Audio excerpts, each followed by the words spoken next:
आज था decided T20 series Pakistan और जिम्बाब्वे का। तीसरा T20 था और पाकिस्तानी फैंस को थोड़ी घबराहट हो रही थी कहीं जिम्बाब्वे से सीरीज ना हार जाए। लेकिन तीसरा T20 पाकिस्तान ने अच्छा खेला और ये मैच जीत के जिम्बाब्वे के खिलाफ सीरीज जीत ली।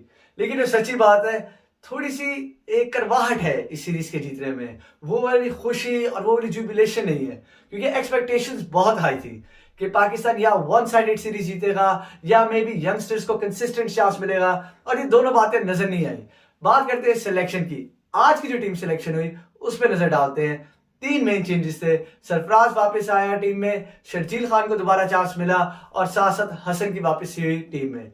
हसन और अरशद इकबाल के चेंज हुआ तो हसन की वापसी तो क्योंकि जरूरी लास्ट मैच था तो नजर आ रही थी, क्योंकि वो की परफॉर्मर है की मैचेस में। शर्जील की बात डिटेल में करेंगे। मुझे करप्शन से इशू है, बहुत बड़ा इशू है, जीरो टॉलरेंस वाली पॉलिसी है। लेकिन ये वाली बात अगर साइड पे भी रख दो थोड़ी देर के लिए, शर्जील की एंट्री से आज हुआ क्या? शर्जील को ओपन खिलाने से फखर का नंबर खराब हुआ, उसको नंबर 6 पे खेलना पड़ा, पहला मसला। दूसरी बात, फील्डिंग की बात करें तो फील्डिंग में गिनते हुए कम से कम 10 रन शर्जील ने छोड़े। एक कैच पकड़ा, वो बड़ा सिंपल कैच, बड़ा मुश्किल पकड़ा, वो भी गिनने वाला था। लेकिन अगर इस तरह फिटनेस पे कॉम्प्रोमाइज करना है सिर्फ अपनी लाइकिंग पे लोगों को इंडक्ट करने के लिए, तो ये टीम का डायरेक्शन किस तरफ जा रहा है? अगर हम आगे वर्ल्ड कप की तरफ देख रहे हैं तो 3 स्लॉट्स तो हमारे पक्के थे। रिजवान एज एन ओपनर, उसका मूवमेंट तो बिल्कुल नहीं बनता जिस तरह की फॉर्म में वो खेल रहा है, और आज भी ये बात उसने प्रूव की 91 का स्कोर करके। तो रिजवान का नंबर पक्का। बाबर और फखर 2 और 3 या इनमें इंटरचेंज हो सकता है, लेकिन ये 1, 2, 3 के बैट्समैन फिक्स पोजीशन है, तो इसमें छेड़खानी करने की क्या जरूरत थी? जो चीज सही चल रही थी उसमें टांग अड़ाने की क्या जरूरत थी आज थिंक टैंक को?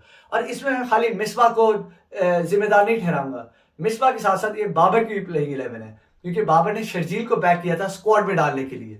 तो शर्जील की एंट्री से पूरा टीम का बैलेंस आउट हो जाता है। तो इवन क्रिकेटिंग रीजन से शर्जील की इंक्लूजन इस टीम में नहीं बनती, क्योंकि टॉप 3 अच्छा परफॉर्म कर रहे हैं, टॉप 3 फिक्स है और टॉप 3 ही स्ट्रेंथ है इस टीम की।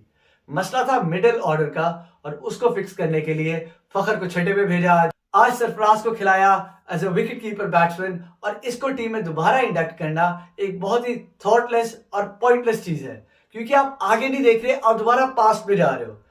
रिजवान नंबर 1 कीपर है। सरफराज को कीपिंग ग्लव्स देते वक्त आप ये बात साबित कर रहे हैं कि रिजवान की जगह सरफराज बेहतर कीपर है, अगर खेलेगा एज ए कीपर खेलेगा।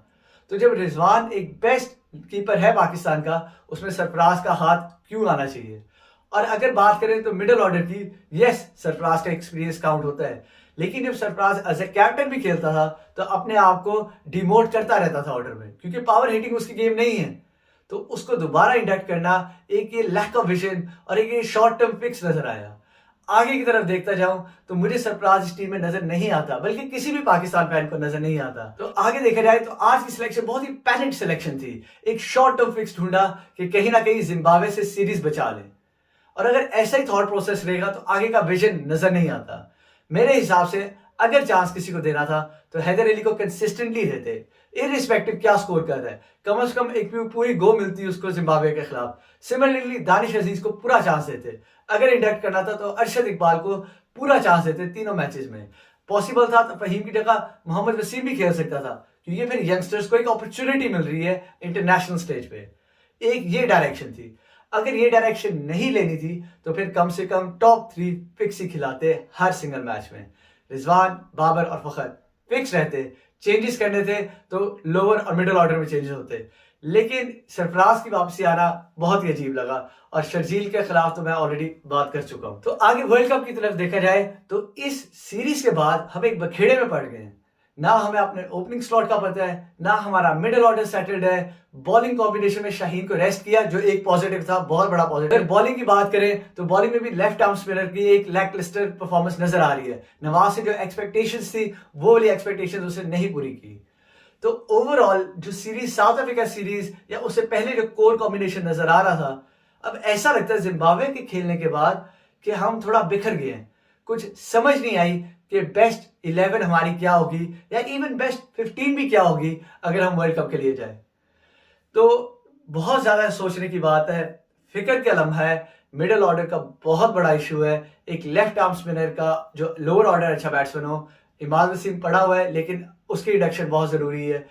काफी काफी क्वेश्चंस इस सीरीज ने उठाए। मैच की बात करें तो सीरीज पाकिस्तान जीत गया। रिजवान सबसे बड़ा पॉजिटिव रहा है फॉर द लास्ट। अगर कोविड में कुछ अच्छी बात हुई पाकिस्तान के साथ तो रिजवान एक ब्लेसिंग है इस टीम के लिए।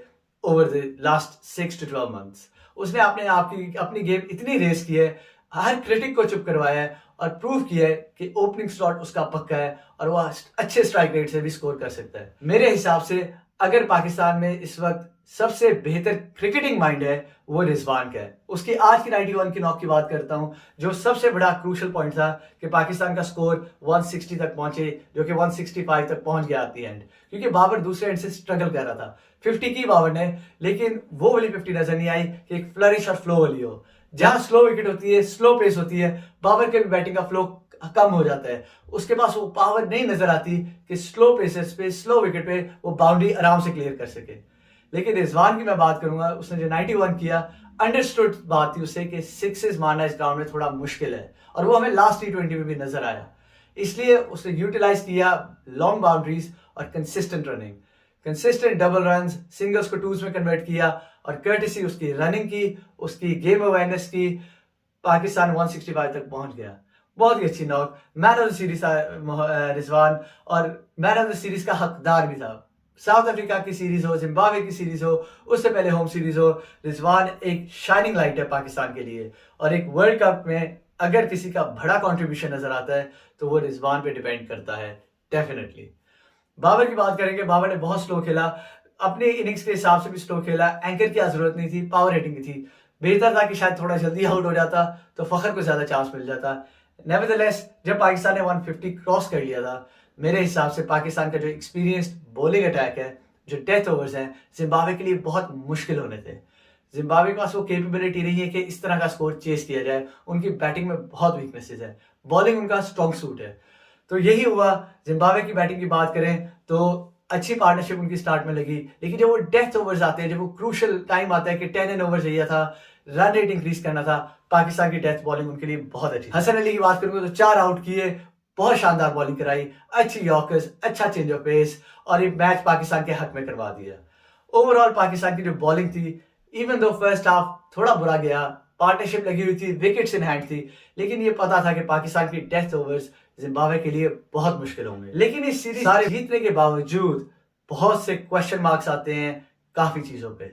क्वेश्चन आता है मिसबाह उल हक पे, क्वेश्चन आता है बाबर आजम पे, क्वेश्चन आता है बैटिंग कोच यूनुस खान पे, जो अभी इतने क्रिटिसिज्म के अंदर नहीं आए।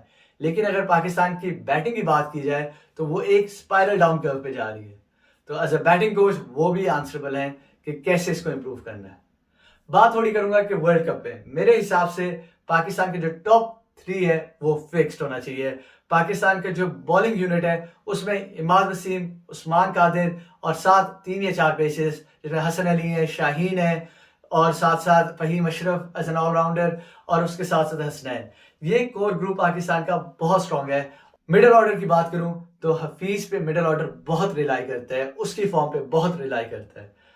बात रहेगी 5 और 6 नंबर के, ये प्रॉब्लम बहुत देर से चल रही है, अभी तक चल रही है, लेकिन परहैप्स शादाब, इमाद, हैदर अली शायद ये प्रॉब्लम सॉल्व कर सके।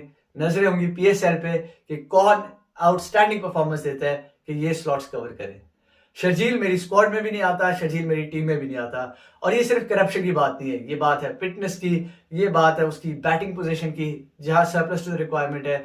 तो ओवरऑल उसको टीम में फोर्सफुली डालना एक बेतुकी बात। खैर आज के लिए इतना ही। खुशी तो है क्योंकि मैच जीत के, खुशी है सीरीज जीत के। Babar Azam as captain South Africa series जीते, जिम्बाब्वे सीरीज जीते, और अवे टॉस जीतना बहुत कॉन्फिडेंस देता है टीम को। लेकिन उसको भी पता होगा अपॉन रिफ्लेक्शन कि बहुत से गैप्स हैं जो फिल करने वाले हैं, कि ताकि जो नेक्स्ट सीरीज आ रही है, मुश्किल सीरीज इंग्लैंड के खिलाफ, और उसके बाद 1-2 और सीरीज है बिफोर द वर्ल्ड कप, उसके लिए एक सॉलिड टीम अब खेलनी चाहिए।